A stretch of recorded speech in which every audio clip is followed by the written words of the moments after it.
Let me tell you of the days of high adventure.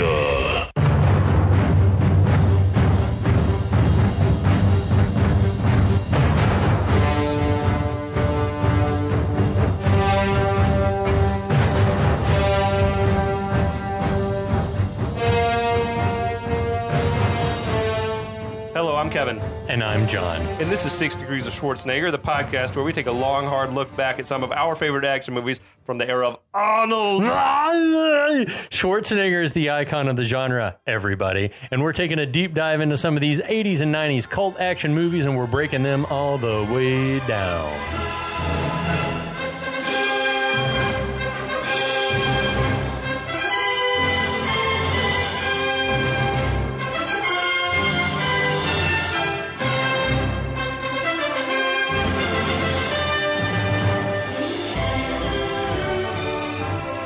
Hey, John.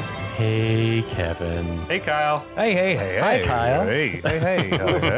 We're delighted to have Kyle back with us again to talk a little bit more about Masters of the Universe. You're delighted. I'm delighted. I'm delighted that you're delighted. Oh, this is good. This is a good start. Yeah. So, Kyle is one of the good people behind the website ScreenRex.com. That's ScreenRex.com. Like and the dinosaur. what can people find over there, Kyle? Movie reviews and TV reviews, basically of any new releases.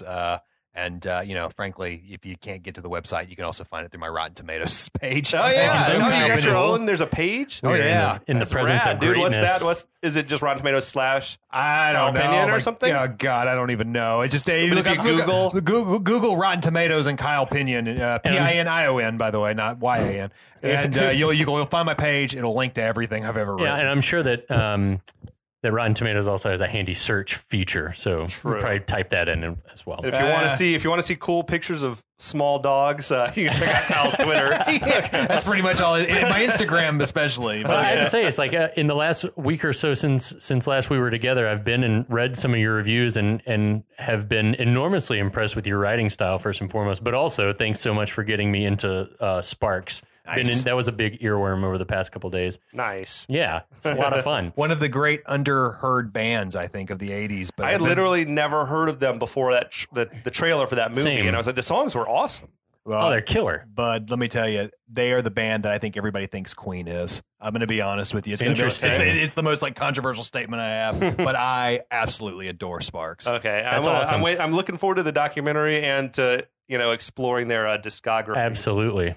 So we're going to talk some more about Masters of the Universe. Yeah, this is not Sparks, but Masters of the Universe. We can go with Sparks instead for an hour. No, for real. So I'll catch us up on what's been happening on this plot, which is, again, the answer's not a lot so far. But basically, we got He-Man, Teela, and Man-at-Arms, Eternians.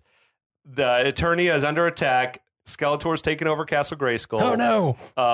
They're trying to get back in there, free the sorceress, stop Skeletor from gaining all the power in the universe. They got whisked accidentally to Earth using the inventor Gwildor's cosmic key. It's the movie's MacGuffin. So they've also got some Earthlings, Julie and Kevin. A couple of 25-year-old high school seniors. They found the cosmic key. We've got the Eternians and the Earthlings have linked up. They've got bad guys hunting for them. Yeah, we had a throwdown in a junkyard. Yes, and that's about it. Yeah. Yeah. They like whipped ass on the bad guys. The bad guys all left. They skulked back to Eternia. And that gets us caught up. Cool. Good recap. We can all go home now. They burned a lot of expensive equipment on that They stage. sure as shit did. They burned all of Kevin's badass, super hard to find keyboards. On the director's commentary, the director said they nearly burned the gym down. Like that the gym caught on fire and they got it just before it got out of control. Like the flames were so high it was hitting the ceiling and the ceiling caught on fire. Jesus. And, crazy. Got to be a Canon film. I know. It was like Menachem was probably just like standing over there going, "It's fine, bigger flames, make the flames bigger." Just make sure you're filming it. Well, I guess I'll get us started then. So after the battle in the junkyard, Teela and Man-at-Arms have gone to pursue the mercenaries led by Karg. Love Karg. And so back at the junkyard, He-Man is apparently giving Julie like the status report, including everything she ever wanted to know about Skeletor. And like enlists her basically saying, we need your help to find the cosmic key.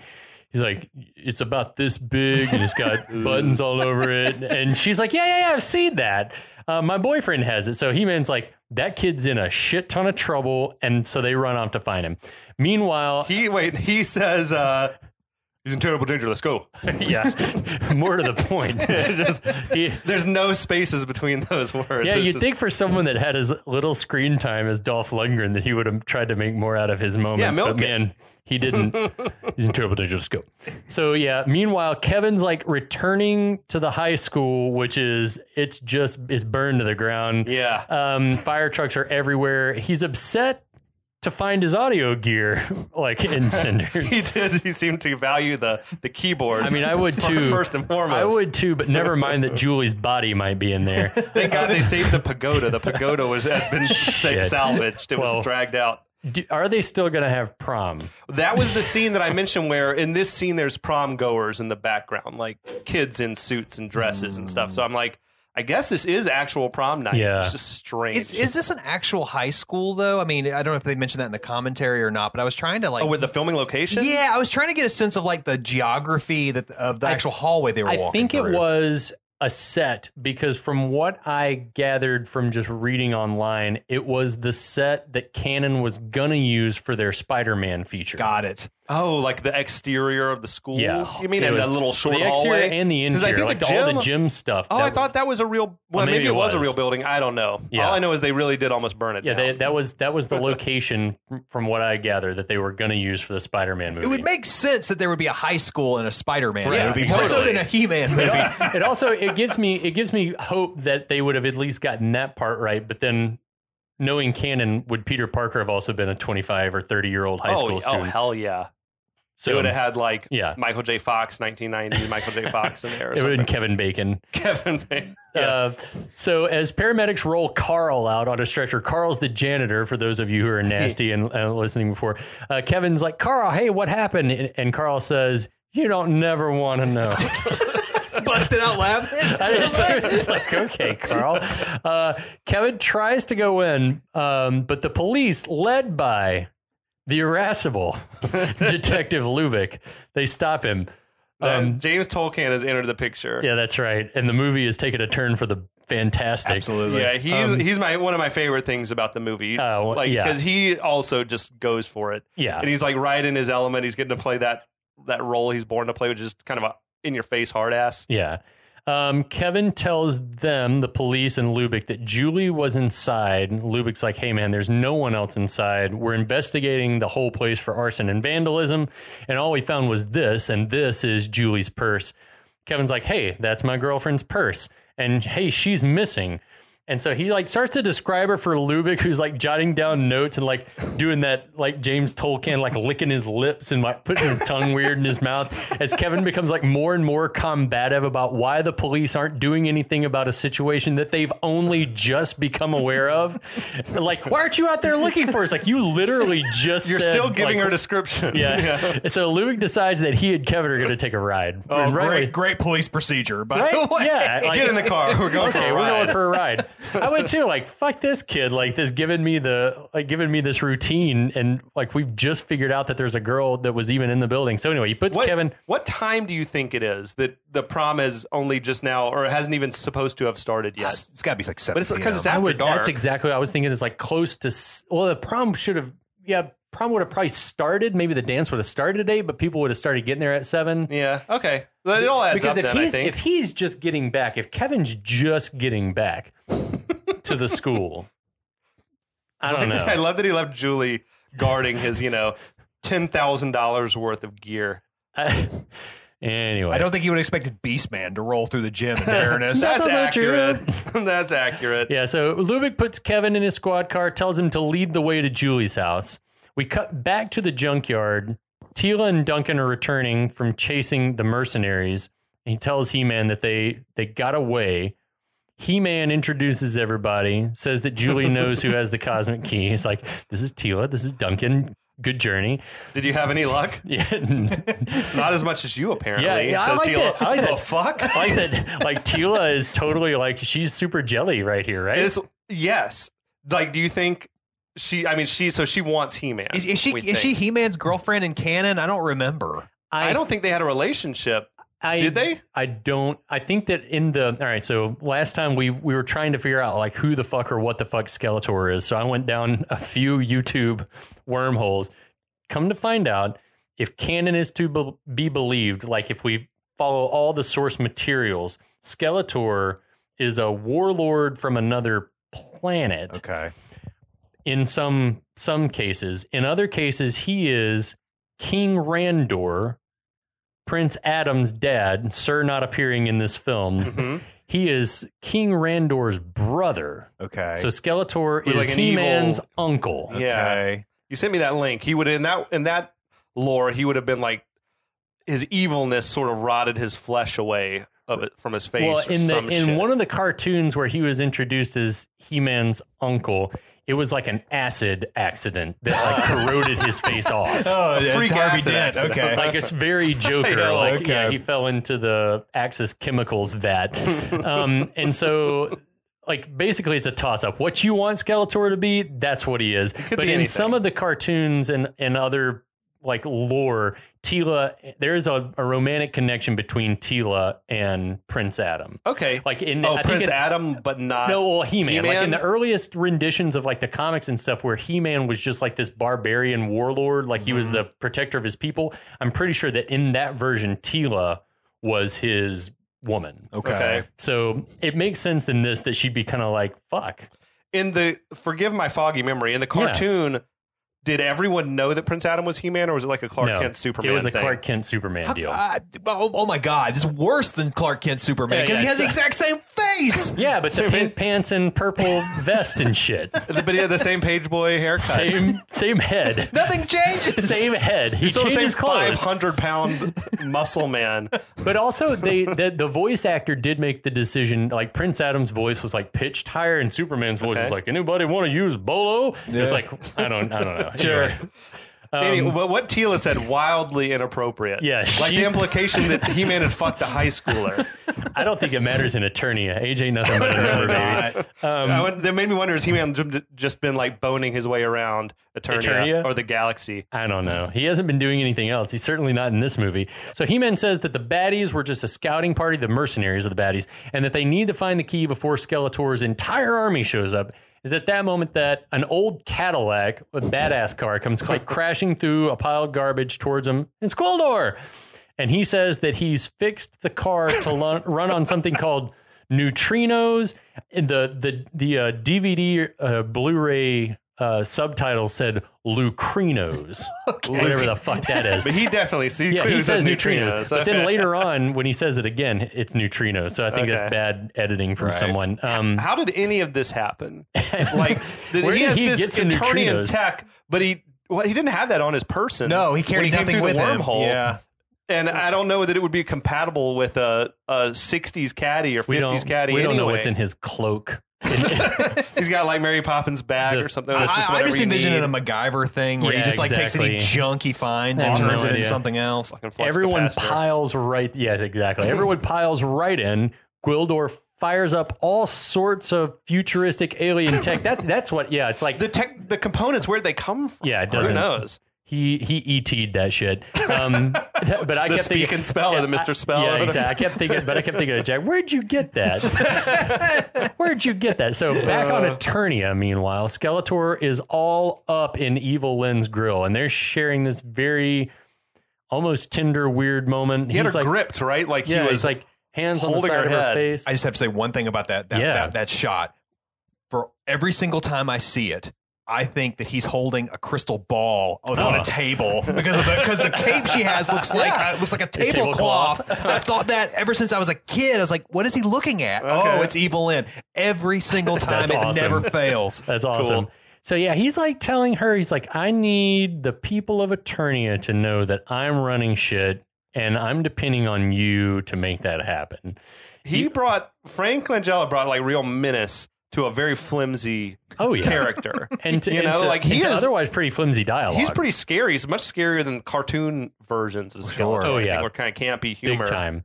This version of Skeletor reminded me of like the motion picture live action version of Shredder. Like just the how much more terrifying Shredder was. Shredder wore a cape, didn't he? Yeah. He wore a very similar cape to Evil-Lyn, I feel like. So Evil-Lyn says the people still believe He-Man will return and save the day. She says the only way to control the people is to get rid of He-Man. But Skeletor is like, if I kill He-Man, he becomes a martyr. So I got to break him and so that all Eternia can see. Just then, the 4 mercenaries sort of like bebop back into the room, a little empty-handed. Skeletor's like, where's the key, guys? And Karg... Where did they come from? Where was the portal, if not... Skeletor's holding the key. Yeah, there's not did he open a portal in another room? Maybe he didn't want to be disturbed, so he was like, if you got to open it. But that's what I was like. How did he's in control of that key? How did Karg and the other guys like radio them and let them know we're coming back now? It must have been open the entire time. That's okay. How can Skeletor have a thing open? But no, like the good guy is not even the guy who invented the thing knows how to use it. But Skeletor's like, we can have a portal in a different room. Maybe we can leave it open an indeterminable amount of time. Maybe the prototype has some glitches. That's a good point. Maybe that's a good point. I don't know. I'm trying to bail them out. I like that. So Karg like speaks up for the group and is like, we found the key, but we were outnumbered and defeated by He-Man and company. Karg says, we thought it was wise to escape with our lives and return with a larger army. Skeletor is pissed that He-Man is still in the picture and vaporizes poor Sarad. The best looking. Clearly because it was expensive. There was no other reason why they did that. That neck pouch. They were like, we're not paying for this anymore. It really should have been. I mean, who's the most boring? Blade? Yeah. Okay. Or whatever his name is. I mean, Sarad was in 4 shots the whole movie. Yeah, they couldn't do any more close-ups. Like he was climbing over that box and firing a laser, and then he got blasted by Julie, and then he was like, "That's it. That's all of the action you see from him in the movie." Sarad, we knew him well. So the others beg for forgiveness. Evil-Lyn advocates for sparing their lives. Skeletor tells like, save your pity for yourself, and that you're going back to Earth with the guys to find the key, and that you better not fail. Essentially, it's kind of funny her look on it. Like I didn't mean me. Yeah, it's like I didn't want to go. Wait, I saw where Meg Foster, the actress, had said in her mind Evil-Lyn is in love with Skeletor. Yeah, sure. Like in that she's trying to make him love her back. Yeah. And that holds up from like He-Man lore too. That adds like nuance to the performance. Yeah. I like having that detail because I didn't really remember that. Yeah. Yeah, Skeletor is like, once you have the key, send a signal. But you need the key to send a signal. Yeah. Once you have it, use the key, I guess. Hit the big red button, fire up the light show, and we'll come to assist. And it's like, go! And the mercenaries, and they all do like a variety of bows and flourishes and sort of leave the room. And this is a bit where there's some ominous music that was like, it was straight from one of the Karate Kid movies. Although this might have been before the Karate Kid movie, so it could be that. No, this is after the Karate Kid movies. Karate Kid came out in 84, didn't it? This was, I think, a song that was, like a knight in shining armor. It's like the little evil ominous theme was either from 2 or 3. Okay. Which I don't remember when. 2 might have come out in 86 or 87, right around this time. 3 was and then 3 was 89. 89, yeah. Now you guys have got me wanting to watch Karate Kid Part 2. Well, Part 3 is the greatest Karate Kid Terry film. Silver, man. I like dumpy Daniel LaRusso in that one. Like 30-year-old dad bod Daniel LaRusso. fighting in the under 18, the All Valley under 18 karate. He doesn't need to qualify. He's the champ. You only fight the final match. It's so stupid. That's the worst rule I've ever heard in my life. Like, what if the Super Bowl champs didn't need to play until Super Bowl? We just show up for the Super Bowl. That's amazing. Actually, I'd be kind of interested to see. Get the shit kicked out of them. Yeah, probably. They'd be rusty. Right. Anyway, that's neither here nor Eternia. Back on Earth, Lubic and Kevin are cruising the burbs on their way to Julie's house. They pull up to a house with a sold sign in the yard. Did you notice when he cut that corner, he just jumped the curb? Yeah. He ran into the curb. Yeah. Like, how do you not bother to do another take? Like, just keep it. We don't have time. Goddard was like, fuck Got it. energy. Keep We gotta going. go. Exactly. We got to go. Lubic would hit the curb. So, yeah, they let themselves into Julie's house. Because Kevin has a key? That wouldn't surprise me. Or there's a key hidden that he knows but where also, it is? the house is sold. I don't know how this works. I guess the closing hasn't happened yet, I'm assuming. Because, all her boxed up stuff is inside. Right. Yeah. Okay. Yeah, for her to be leaving the next day, I guess she's going to have mover. Like, is Kevin going to be all maybe shipped? Kevin's going to sort of facilitate moving all her shit for her? He shouldn't do that. It should be a clean break. This whole situation is so But weird. you could hire movers that come and load it all in a truck and bring it to wherever, I guess. So at the moment that they enter the house, as luck would have it, Julie calls her own home for some reason. Who would she be expecting to answer? So that's what I was saying. It's like, maybe she thinks by this point, maybe Kevin, she's been gone long enough that Kevin would have alerted the police about her whereabouts and would have gone to her house. That's the only thing that I can think Was of. Kevin living there? They were definitely banging there. Well, she's been... I just wondered, maybe she's expecting him to be there, because he lives there. Especially if he comes back and she's gone, yeah. Maybe. But she'd go to her house to look for her, But the line she gives is, "Thank God it's you." Who else would Who it the be? fuck is it gonna? Who else is gonna be in the house? Karg. The realtor. Karg. Beastman. Beastman, babe. Thank God. So Kevin hides the fact that it's Julie on the phone. I love that Lubic is smoking in the house during the scene. Yeah, he's like smoking a cig in the house. Through a coded conversation, Kevin confirms that he still has the key, and Julie says that she and the others will meet him there at the house. He doesn't know who the others are, but whatever. Yeah. It would have been so easy for him to say, "Yeah, I'm here with the police now." Right. To let her know that the police are there. Instead, he's just like, "Is someone there with you?" Mm-hmm. Yeah. It's like, you could have just said, "Yeah, I'm here with the police now." Have you seen Julie? Or he could have just been like, "Hey, Lubic, let me tell you about the whole story around this stupid key." Is he just that hung up on? He wants the key. He's a for himself. master. He doesn't want to do anything that might risk him He's a losing master the key. song maker, not a genius.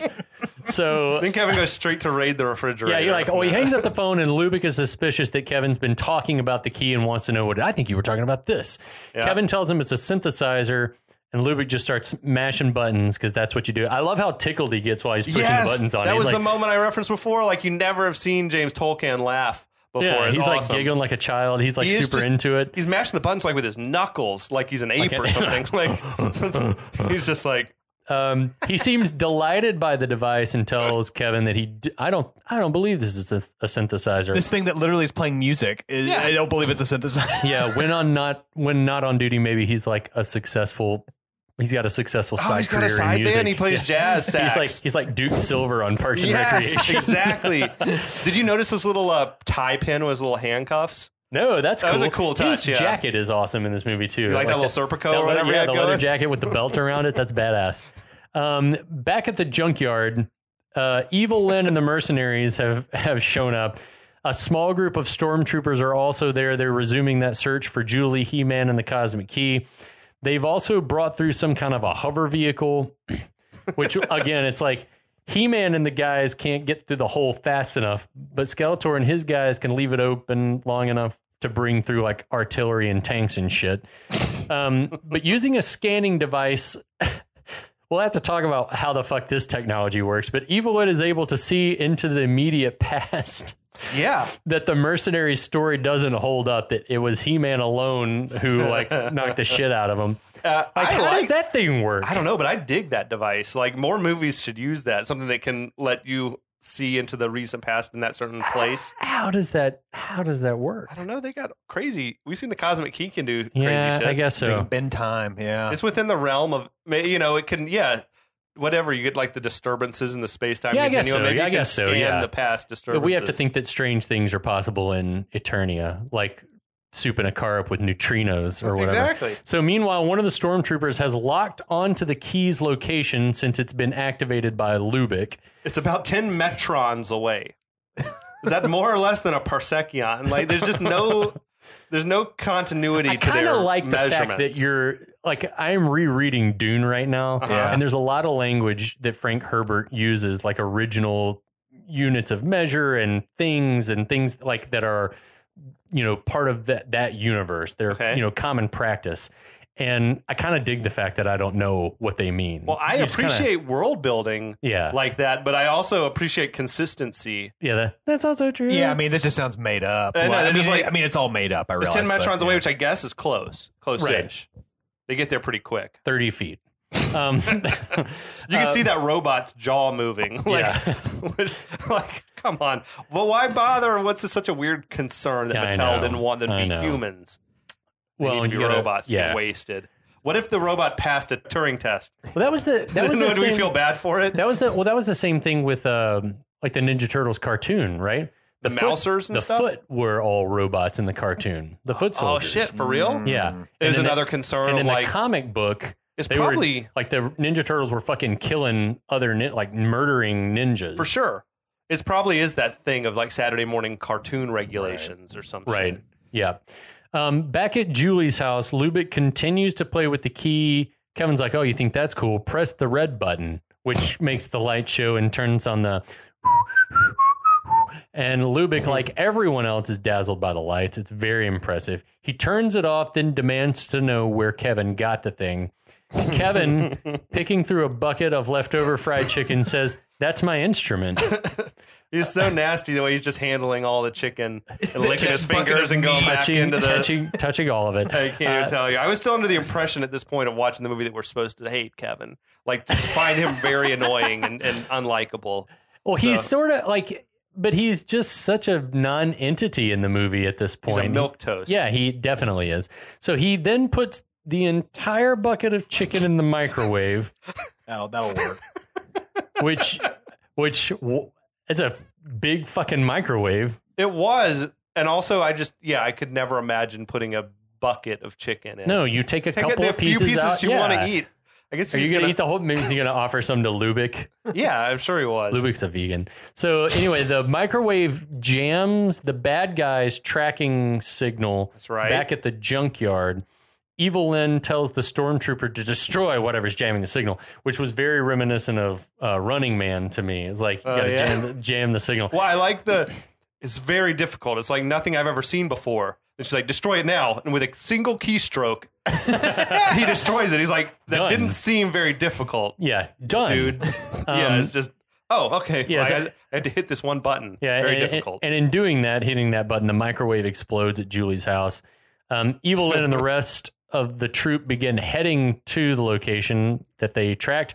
The stormtrooper says that after the microwave exploded, they had a clear signal from the key. The key had already been turned off at that point. I just want to point that out. Okay. So anyway, just saying. I love it. So Lubic by this point is threatening Kevin, like Kevin blew up the microwave on purpose. And Kevin's I just found the thing. We found it. It's been in a graveyard. Lubic's like, if that's the case, I'm going to take it down and see if it's been stolen. And if you're telling the truth and no one claims it, you can have it back. And so Lubic's he's gone. He tells him to go. Kevin tells Lubic to go to Charlie and ask Charlie about it if you don't trust me. And Lubic's like, I just might do that. I just might do that. Well, why is this stupid thing that important to Lubic? Lubic they're looking for a girl. Yeah, exactly. That's another great point. We find out he has weird communist conspiracy theories in mind shortly. Yeah. Yeah. So Lubic leaves with the key. Meanwhile, both good guys and bad are racing to Julie's house. We cut to Kevin weirdly cleaning up some Burger King trash by raking it, straight arm raking it into the sink. What the fuck is happening? What? Was that a product placement? It had to be. Paid? It had to be. Yeah. Kyle, in your opinion, why was he raking the trash into the sink and not the trash? I'm going to guess that they could not set up the shot where they had it in a trash can. It would be a lower level, so they probably were like, if we just have him rake it into the sink, it'll be like a dumb teenager thing to do. And then when the bad guys come crashing in, we don't have to reset the shot. That's a good point. I didn't even think about. I think it was a production thing, but I also agree with what you had said earlier, John, which is that Burger King was like, yeah, you can use our stuff. We'll pay you money, but don't rake it in the trash. Oh, that's probably They might be like, don't put it in the trash. Don't Put it in the sink. Like a normal person. I don't understand. Well, or what if what it would have been awesome if McDonald's had paid to have Kevin rake the Burger King shit in the trash. Or be like, oh, this is terrible. Take a big bite of a Whopper. Ooh, this is the worst burger I've ever had. What is this? Weird. And then they cut back to the wide shot and there is no trash in the sink. Of course anymore. not. The continuity in this movie is terrible, by the way. Also, Shot. he put 3 perfectly good looking oranges in the tray in the sink as well. It's just That's a hell weird. of a disposal. It's like the disposal is like a lawnmower. The door explodes at that moment. The Beast Man bursts in and starts kicking Kevin's ass. More bad guys pour in and start ransacking the house. The Beast Man is poised to, like, he's straight up going to murder Kevin at this point. But Evil-Lyn stops him, says that she knows that he has the key and wants to know where it is. Kevin plays dumb, so they put some sort of device around his neck like a collar, which made me think of like the mutant power muting collars in X-Men on like Genosha. I I was into that device too, like just as a piece of movie tech. Yeah. It was a nice effect on his voice. Yeah, too. that was pretty cool. Yeah. And the lighting on it. So yeah, she turns it on. Kevin like goes into some sort of trance. It's like truth serum. Elsewhere, the bad guys are like tearing through moving boxes that are stacked all over the house. They were wrecking that place. Yeah. That's got to like trigger your OCD when you're just like, you have everything packed up and these dudes are just strewn everywhere now. Infuriates me, but also like, was Julie going to take all that shit to New Jersey with her? Or is she going to put it in storage? I don't know. Karg is in another room, finds a newspaper clipping about Julie's dead parents and a family photo. And this was one of the points where I was like, it was loose in a box. There's loose papers. Just lying on the top. Can Karg, and this is what we talked about this before. I guess Karg and other Eternians can read English. Sure. Yeah. Of course. Probably. Now, the runes that are on the throne are some other language. Yeah, those look like just actual like runes and stuff, but maybe the photo was enough for context. I don't know. It felt an awful lot like Karg can read English. This is the first time, by the way, I've seen this movie, I think 15 times in my life. This is the first time I've ever noticed that Karg has bat ears. I never knew that. I don't think I've ever noticed that. Yeah, he's got these big long bat ears that are hidden behind his metal hair. His mullet. Yeah, and like I think he's supposed to be a bat. I could see that. I could see that too. I'm into His face is bachelor. It's batshit crazy. Yeah, so Evil-Lyn's like interrogating Kevin. He tells her that a policeman took the key, but I don't know where. But he does know where. He knows that he's going. He doesn't know for a fact. And he maybe doesn't. Yeah, I guess so. He has a hunch he could be. But that's a convenient, like a convenient happenstance that he's like, I don't know for sure. Evil-Lyn's little hologram device that she had, I thought was like the coolest visual effect in the movie. Yeah. Oh, sure. That was pretty dope. I'm glad Evil-Lyn knows what a policeman is. Right, yeah, exactly. Yeah, it's like, oh yeah, we have police. Well, we call them men-at-arms in Eternia. So Blade repeats the fallacy that they should be able to track the key from the air. Yeah, not if it's not on, Not if it's right? not on, dumbass. But Evil-Lyn agrees. I don't know why. And the baddies begin to regroup to head out in pursuit. Karg then presents the newspaper clipping and photo to Evil-Lyn, pointing out that Julie, she was the one that was with He-Man. Evil-Lyn says the photo may prove useful and takes it. Karg gave a little subtle fist bump. He's like, yeah. Did you see that? I get the impression Karg is maybe in love with Evil-Lyn. Probably. Like, he seems like he's just always very eager to please her. Wants to lick that boot in a sexual way. There's a lot of unrequited love in this movie, though. Oh, is that what this movie's about? It's a lot of it happening, even love? from Kevin to Julie. He-Man to Sorceress. Sure. Skeletor to He-Man. Maybe. No, Probably. Definitely. He's got that obsession going for sure. Yeah, he's got that nephew love.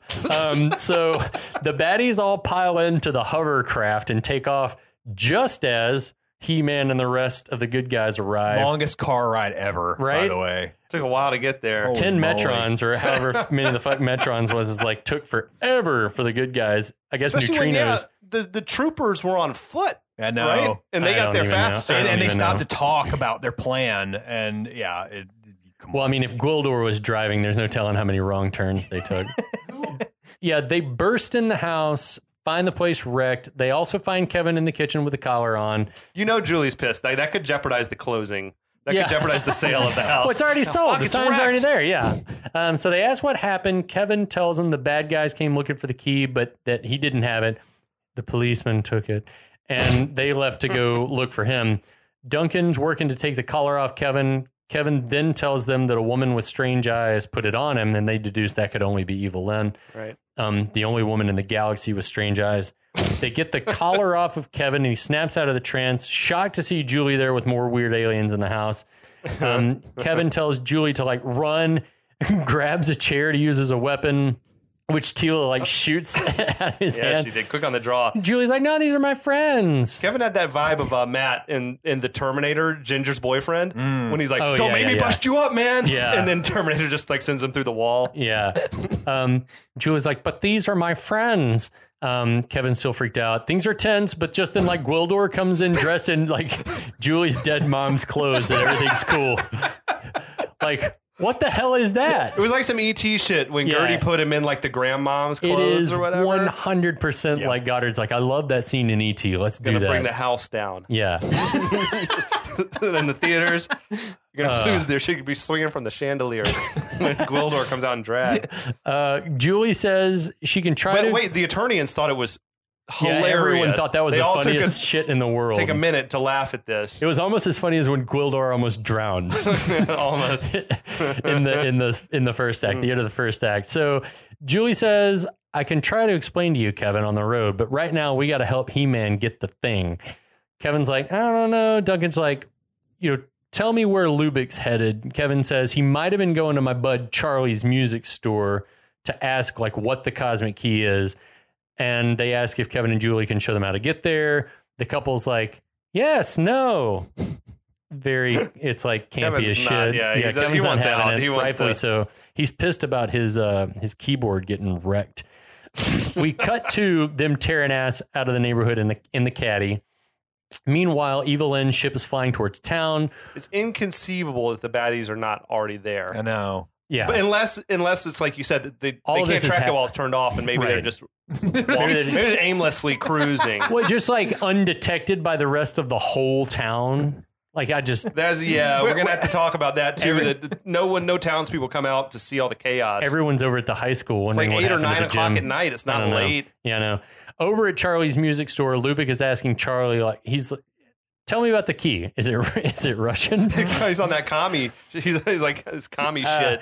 Just then the caddy pulls up, sputtering and sparks flying. And I love the line from Lubic. What do you know? The mountain comes to Mohammed. What does that even mean? It's a quote from the Quran, or loosely. I don't think it's actually from the Quran, but it's a story about how Muhammad in a legend was going to prove something to the people, and he's like, I'll have the mountain. I'll have the mountain come to me, but the mountain didn't come to him, and so instead he went to the mountain. Which but this is the thing I'm looking for is come to me now. Right, exactly. Okay, right. Okay. It's unbelievable that it would happen because Muhammad's like, the mountain will come to me, the mountain will come to me, and then the mountain didn't come to him, so he went to the mountain, and then the people were like, oh, that's so big of him to, I don't know. That's an incredible reference for a movie this stupid, right? To be honest. I know. That caddy's running like shit now too. Yeah, by the way, neutrinos are not a long-term solution. It was a patch job.